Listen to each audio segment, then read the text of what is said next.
Il était une fois, dans une jolie maison, une petite fille douce et lumineuse que tout le monde appelait Cendrillon. Elle avait un cœur pur et une grande gentillesse. Sa maman n'était plus là depuis longtemps, mais malgré ce vide, Cendrillon ne manquait jamais d'amour, car son père, lui, l'aimait plus que tout au monde. Son père était un riche marchand, souvent sur les routes, mais toujours pressé de rentrer. Lorsqu'elle le voyait apparaître au bout de l'allée, le cœur de Cendrillon bondissait. « Cendrillon ?» Papa, criait-elle en courant vers lui. « Bonjour ma chérie, tu m'as tellement manqué. » Et dans ses bras, elle retrouvait tout ce qui lui manquait quand il était loin.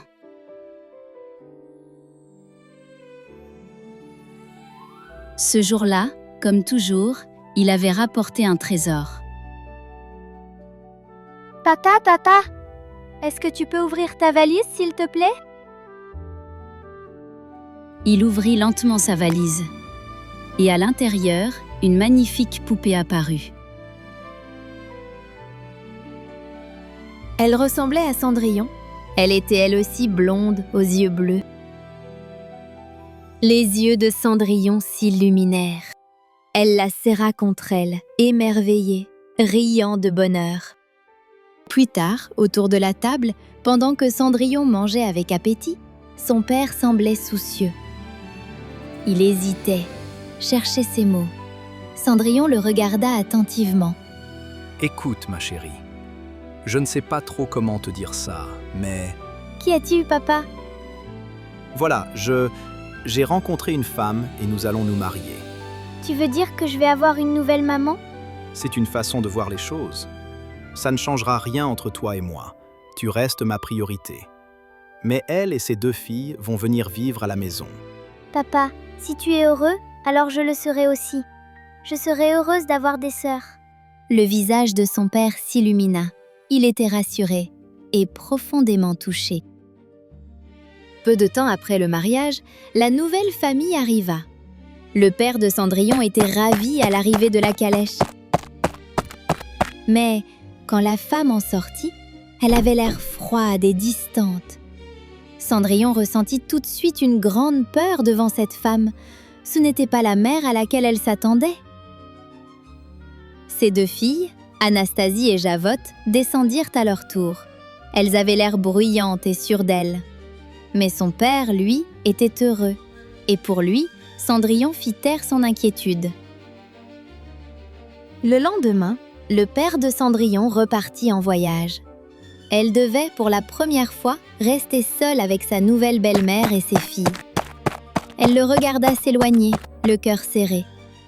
Derrière elle, la belle-mère souriait, un sourire qui n'avait rien de rassurant. Quelques jours plus tard, en pleine nuit, alors que Cendrillon s'endormait, un bruit de calèche la réveilla. Son cœur s'emballa.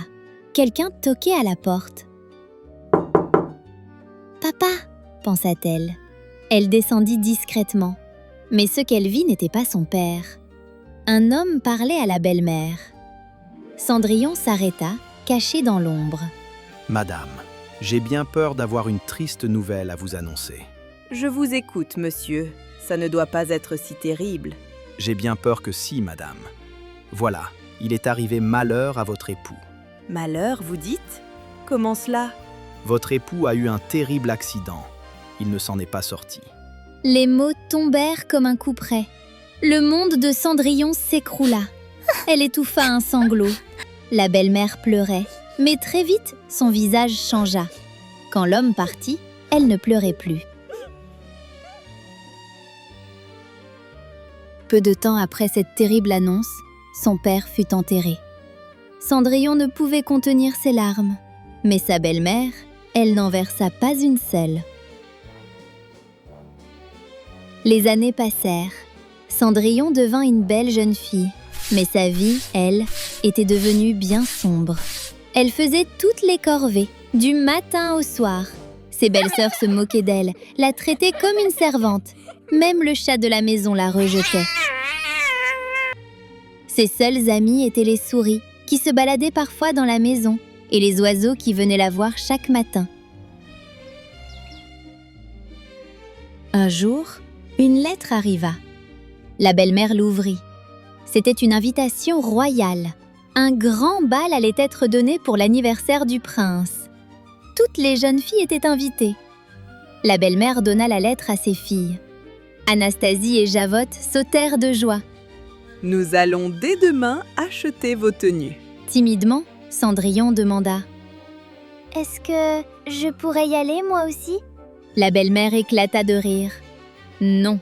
Mais il est indiqué que toutes les filles sont invitées, donc je pourrais peut-être… » Il en est hors de question. Tu ne vas pas aller à ce bal. Tu es une souillon. La réponse fut claire. Cendrillon monta dans sa chambre, le cœur en morceaux. Dans cette chambre sous les toits, quand la nuit tombe sans bruit, je regarde par la fenêtre un monde si loin de moi aujourd'hui. Il rit en bas, il rêve déjà de lumière et de palais dorés. Moi je reste dans l'ombre ici avec mes espoirs enfermés. Pourquoi mon cœur bat si fort quand on me dit de renoncer, même seul, même oublié? Je sens qu'un jour je vais briller, un jour j'irai là-bas.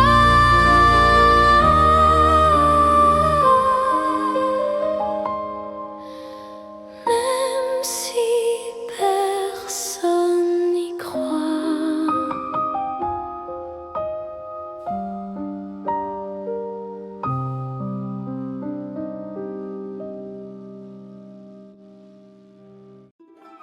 Dans sa petite chambre sous les toits, Cendrillon baissait les yeux. Soudain, une douce lumière apparut sur le sol. Et dans un souffle silencieux, quelqu'un prit forme devant elle. Cendrillon cligna des yeux. Je dois rêver. N'aie pas peur, mon enfant. Je suis là pour t'aider. Qui êtes-vous ? Comment êtes-vous apparu ? Tu as assez souffert, Cendrillon, et je suis venue pour te donner un coup de pouce. C'est impossible. Je dois encore rêver. Demain, tu iras au bal. Tu as quelque chose à accomplir. Quand tes demi-sœurs seront parties, rejoins-moi au bout de l'allée. Je t'y attendrai. Mais je ne sais pas si je peux. N'oublie pas, je t'attendrai. Et dans un léger éclat de lumière, la fée marraine disparut. Cendrillon resta là, bouche bée. Le lendemain, Anastasie et Javotte essayèrent leurs magnifiques robes. Cendrillon les observait en silence. Vous êtes ravissantes, mes filles. Absolument ravissantes. Le prince va tomber amoureux de vous, j'en suis sûre. Voyant la scène, Cendrillon fut convaincue. Peu importe si elle avait rêvé, elle irait retrouver cette mystérieuse fée ce soir. Ce soir-là, une calèche arriva pour emmener les demi-sœurs au bal. La belle-mère était très émue voyant ses filles partir. Au revoir, mes chères filles. Quand le silence revint, Cendrillon sortit de sa chambre. Elle vérifia que la belle-mère ne s'était rendue compte de rien, puis elle quitta la maison. Il faisait nuit. Cendrillon avançait lentement jusqu'au point de rendez-vous. Fée marraine, êtes-vous là ? Une douce lumière bleutée apparut progressivement. Puis la fée marraine se révéla. Elle s'approcha lentement de Cendrillon. Ma petite Cendrillon, je savais que tu viendrais. Je crois que c'est une mauvaise idée. Je ne sais même pas comment aller au bal. Fais-moi confiance, je m'occupe de tout. La magie commença. La fée prit d'abord un caillou, bien rond et lisse. Elle le posa sur le rocher, puis, d'un coup de baguette magique, il commença à grossir sous les yeux émerveillés de Cendrillon. Il finit par se transformer en un superbe carrosse. Cendrillon n'en croyait pas ses yeux. La bonne fée continua sa magie. Elle transforma une grenouille qui passait par là et un petit lapin tout mignon en un cocher et en un magnifique cheval. Le carrosse était prêt. Cendrillon n'en croyait pas ses yeux. Ma fée, merci infiniment, mais je ne peux pas y aller, regardez-moi.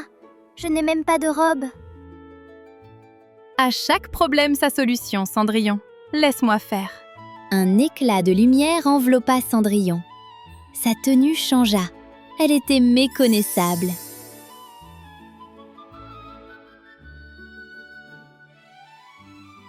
Cendrillon, tu es superbe.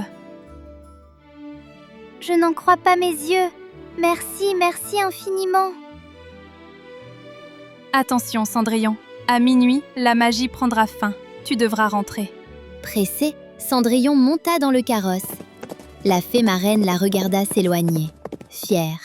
Le château brillait de 1000 feux, des lumières, de la musique et une salle de bal remplie de monde.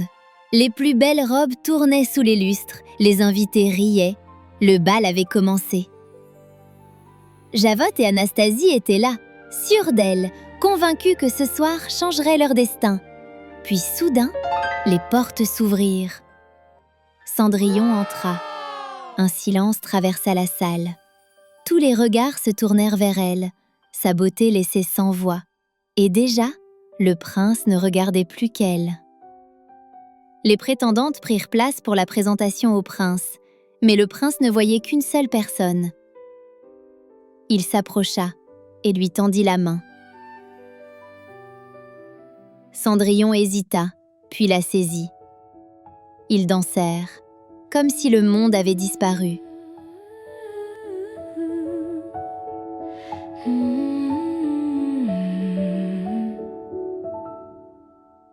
Glass doors open. I'm standing small in borrowed shoes, holding my breath, like I'm afraid to move. Le prince l'invita à sortir dans le jardin, loin du bruit, loin des regards.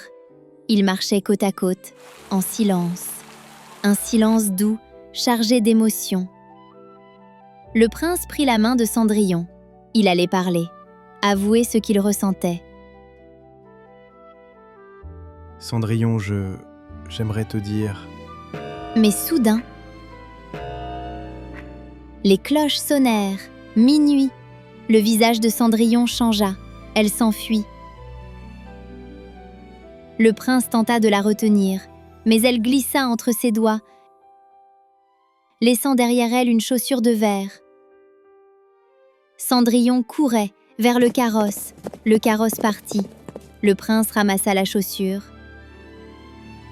Cendrillon termina le chemin à pied, épuisée, mais le cœur rempli d'étoiles, heureuse et triste à la fois, car elle pensait ne jamais le revoir. Le jour se leva. Une lettre arriva au château. La belle-mère la lut à voix haute. Le prince cherchait la jeune fille à qui appartenait la chaussure de verre qui avait été perdue hier. Il souhaitait épouser cette dernière. Un officier du royaume ferait essayer la pantoufle à toutes les prétendantes présentes au bal. Javotte et Anastasie étaient surexcitées. Mais la belle-mère avait un mauvais pressentiment. Elle monta à l'étage et enferma Cendrillon dans sa chambre. Cendrillon se réveilla en entendant la clé tourner. Elle tenta d'ouvrir, en vain. La belle-mère posa les clés devant la porte. Je t'ouvrirai quand l'officier du prince sera parti. Et elle s'en alla. Non, s'il te plaît, ouvre-moi. Ouvre-moi, s'il te plaît. Désespérée, Cendrillon appela à l'aide. Soudain, quelqu'un frappa. Elle regarda par la fenêtre. C'était l'officier du prince avec sa chaussure en verre. Elle ne comprenait pas encore, mais elle savait qu'elle devait le voir. Anastasie essaya la chaussure, mais son pied était trop gros. La belle-mère grimaça. Javotte essaya à son tour, mais son pied était trop grand. La belle-mère insista.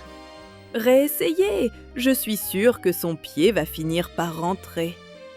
Derrière la porte, Cendrillon pleurait. Mais soudain, les petites souris apparurent, celles que Cendrillon avait toujours aidées.